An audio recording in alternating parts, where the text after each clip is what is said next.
When the Fool appears, there's often a stirring, something new wanting to be born, some adventure calling your name in a voice only you can hear.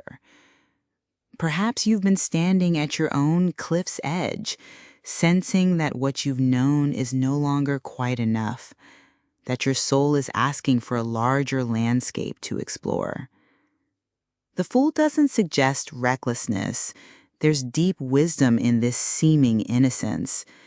This card often appears when you're being invited to trust that beginner's mind, that willingness to not know that creates space for genuine discovery.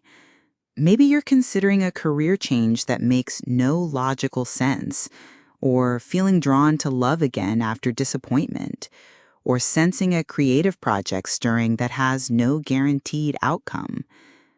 Sometimes the Fool speaks to the courage of starting over, releasing the identity you've worn like comfortable clothes, and stepping naked into new possibility. This can feel terrifying and exhilarating in the same breath, the way all real growth does. There's often something here about timing, too. The Fool suggests that the moment to begin is now, not when you feel fully prepared, not when all conditions align perfectly.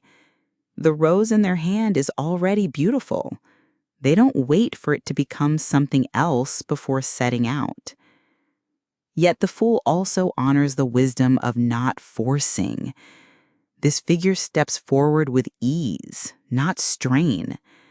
They suggest that the right action often feels like play rather than work, like following a curious thread rather than pushing against resistance. When the Fool visits, you might notice opportunities that your practical mind wants to dismiss, invitations that seem to come from nowhere, coincidences that feel too meaningful to ignore, dreams that won't fade with morning coffee. This card whispers that not everything valuable can be measured, that sometimes the best path reveals itself only to those willing to walk it.